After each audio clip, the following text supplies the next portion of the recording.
YTPC, Uncle Butter coming back at you from beautiful Adams County, Pennsylvania, and my back porch. I'm going to do something a little different this evening, but I think you'll enjoy it. I'm actually going to do a cigar review this evening of a cigar that I've never ever smoked, and I'll betcha not many of you have either. So every Tuesday night, I am lucky enough to get 3.5 hours off of fatherly and husbandly duties, um, and caregiverly duties, and I get to go the distance of 8 miles into Gettysburg and go sit with my fellow brothers and sisters of the Leaf and enjoy a fine cigar or three uh, at the Union Cigar Club. And last night while we were in there, the Rocky Patel rep was in there as well, and he gave a couple cigars. There was three of us sitting at the counter, and one was the San Andreas 1996, and the second one was the latest rolling of the vintage 1992, a very nice cigar. But the third one is what I want to center this video around, which is actually, and by the Samurai's wife, I hope you're listening because I'm dedicating this entire video to you. This is the Rocky Patel Red. It's a brand new cigar from Rocky Patel, infused with flavor by Drew Estate. The absolute details are based on my research weren't really clear, but I'm sure Nicaraguan, Honduran filler wrapper binder, nice feel to it. Box press like the other ones. They had the latte and the mocha, and then they had the mint chocolate chip one, which is very good. If you didn't do that, try that. Now, I'm normally not a infused flavor cigar kind of guy. I want my cigars to basically taste like tobacco. Drew Estate is world renowned for their infusion of flavor into tobacco. They have the facilities and they have the knowledge to do it. And over my 10 years as a tobacconist, I can tell you that um, the acid line is a very popular line. A lot of people, you know, that are just getting started out, they normally go for something like this before they go for like a Camacho Triple Maduro or a Partagas Black, or one of my other favorite cigars, the Liga Privada on number 9. Very comparable to the Blanco 9. There's a wealth of very good cigars out there, but a lot of people do choose to go the route of infused cigars, which is totally fine, and Uncle Buzz not here to knock you if that's your bailiwick. But I thought it was interesting that this cigar came to my hand by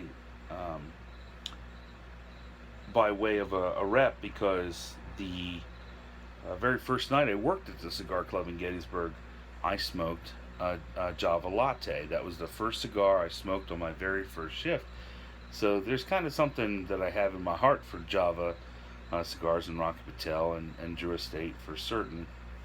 So I thought I might call the old meeting to order and give you a taste about this, or a review of the profile. Just on the outset, it looks like a very well constructed cigar. Head and foot both in good condition, a good feel of the wrapper, good weight to it. It features a deep red band, and on the regular band, on the foot band, it features just big gold letters on crimson background, just red. So unmistakable. If you can't confuse it with another cigar. Box press, like I say, so you might want to try a punch instead of a straight cut, or maybe a V cut. But I'm typically a straight cut guy myself. So yeah, let's give it a cut and see how it smokes. Supposed to be infused with cherry and I can tell you that I absolutely smell that right off, you know, right off the bat. It smells like a Queen Anne cherry, and I say that because the cherry, sweet cherry kind of flavor and smell and aroma comes off of it. But at the same time, I'm getting a lot of dark chocolate. Now, I'm not one of those frou-frou guys. Oh, I taste currant and I taste goose and boysenberry. Sometimes you can taste those things, sometimes you can't. But I can tell you, in this particular cigar, you can really smell it, for certain. I have a lot of faith in Rocky Patel, and I have a lot of faith in Drew Estate to produce fine products and of a high and ennobling character, because they they care about, for certain, their products. Um,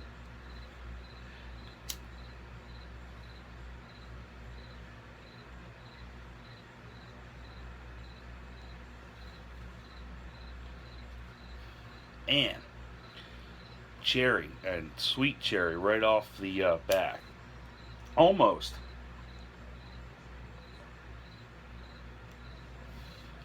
almost has a a different flavor of cherry than I've ever really experienced in tobacco. Because I'm used to kind of like the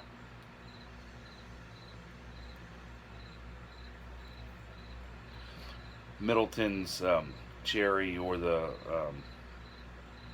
I don't know, some of the cough syrupy tasting cherries. But right off the bat, heavy flavor on cherry, and definitely sweetness with some chocolate and cocoa notes, unmistakable. Even the most novice of cigar smoker and tobacco enthusiasts could come to see that coming through, or taste that coming through.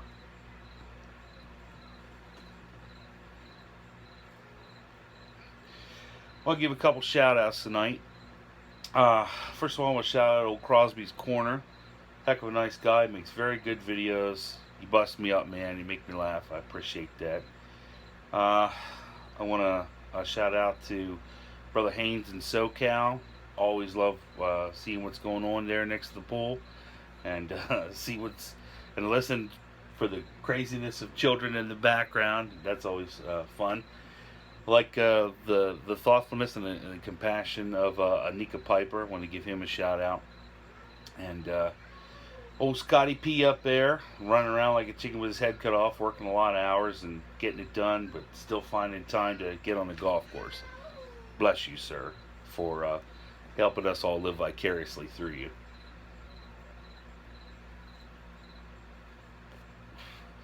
Of course, old Vi the Samurai down there in North Carolina. Started talking to him recently on Voxer. He's got some good ideas, man. If you haven't got a chance yet, definitely sub his page. And him and I were talking this evening, and he wanted to get the word out a little bit about this Instagram page. It's kind of in its infancy a little bit, hasn't got a lot of posts on it, but it's an idea that he had called the East Coast Pipe Society. So I instantly, typed it in, and there it was. Boom.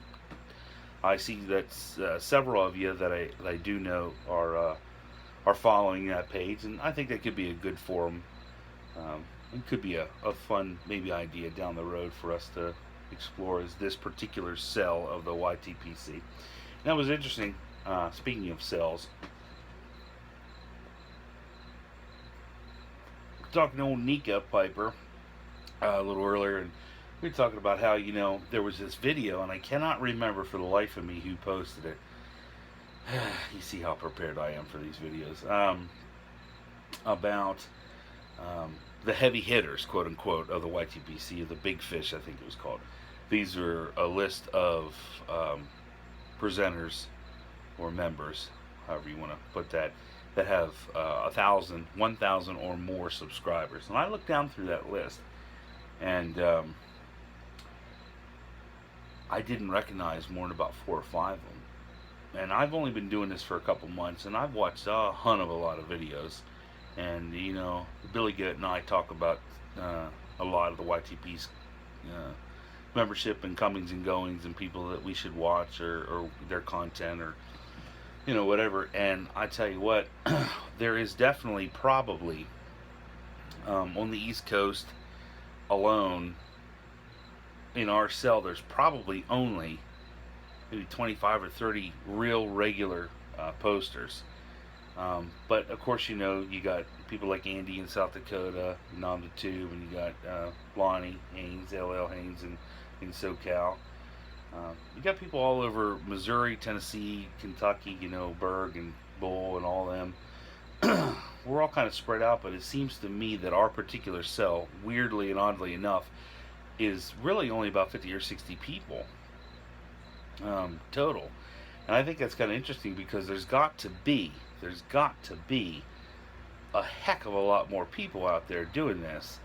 And when you search like pipe smoking on YouTube, you see a heck of a lot of different venues and groups and this and that and the other, whatever. And it's interesting the way that people kind of find their way into, certain cells and certain little groups of the YTPC.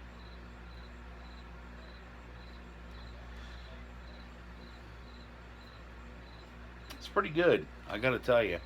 Um, this would go great.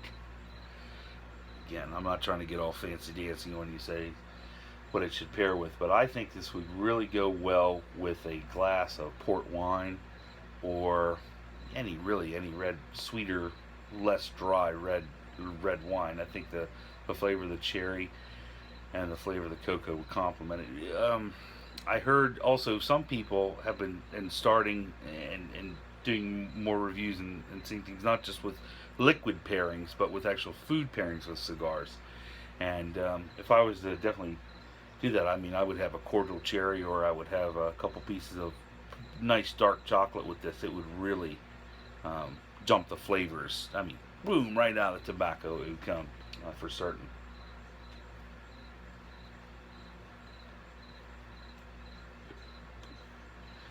Like I said, it's basically brand new. There's not a heck of a lot of information on it. I don't know if you'd be able to get it at your brick and mortars yet. Certainly the Union Cigar Club does not have them, but I'm sure they will. Oh man, yeah. So definitely, I would say look onto it and get you some of that. If you like a cigar of a medium body, of a high and ennobling character as far as construction goes, and from a company that's tried and true, run by a man that is intelligent and intelligent enough to run the cigar company, also intelligent enough to know that he doesn't do infusion as well as old JD does at Drew Estate. And flavor sticking with it, which is kind of odd in a way, because a lot of times some of those infused cigars kind of get a little burnt tasting. I don't know if that's the correct nomenclature or part of speech or whatever, descriptively speaking.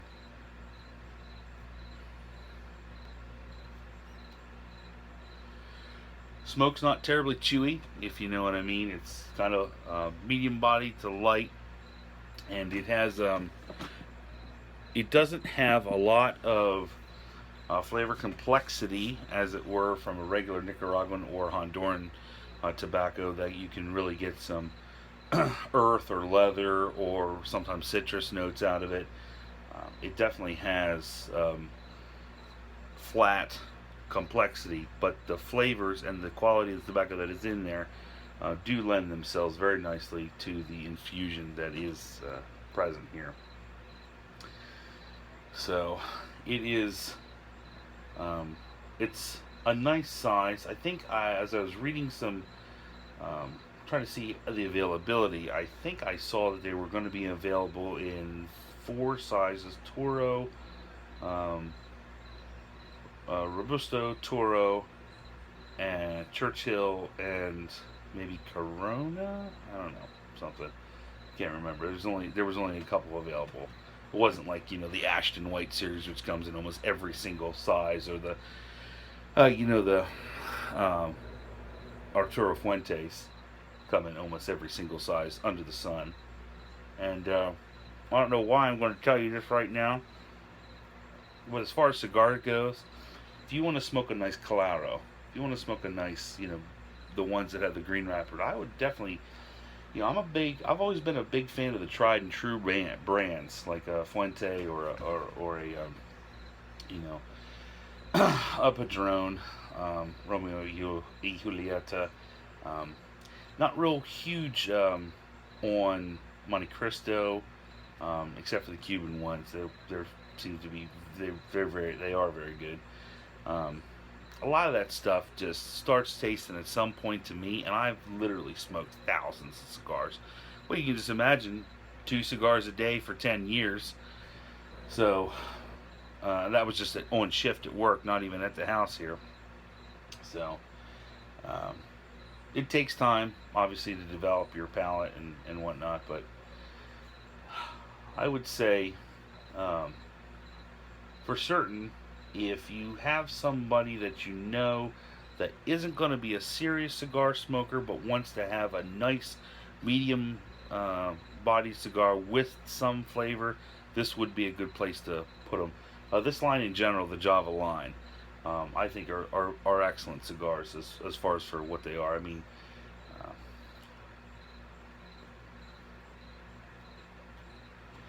trying to think of what else I can say about it. I mean, it's an easy smoking cigar, no draw problems whatsoever. I would recommend to someone who is a novice to not straight cut this. I would recommend that they would punch this to kind of concentrate some of that flavor at the end. I think that's a good thing to do with infused cigars. Uh, until they get their palates going, and then they can maybe do a V cut and then maybe do a straight cut if they so chose. But as far as most of the Drew Estate and Rocky Patel products, smash ups that I've ever smoked, I mean, I've never once had a problem with any of them. So, anyways, before I ramble on too long, Vi's wife, I hope you like this, and I hope he allows you to have one as soon as they're available. Probably going to have to order them offline though, unless you can get to unless there's a brick and mortar down that way there. I don't know how far you guys would be from like a JR cigar, but they would probably have them pretty readily. I mean, that place is massive. If you've never been to that, I mean the whole thing is a humidor. I mean, well, it's interesting because it's kind of inside of a junk store, like a weird cross between uh, Goodwill and the dollar store. I don't know how else to describe it. And inside is this like mecca of cigars. The entire thing is just one gigantic room of humidified space. So um, maybe if you run over there, maybe you could find one. Or probably don't. Might be able to get a 5 pack or a 4 pack, whatever, with the sizes in them. Anyways, hope y'all are having a good night. We got a beautiful, almost full moon here in Adams County, and quiet crickets. Everyone's pretty much down for the evening. Uncle Butter's having his time. So, like always, you find yourself out in the galaxy, in the neighborhood, in the community. You're talking to someone, you're doing something can't help in that situation. Try not to hurt them. Till next time, have a good one.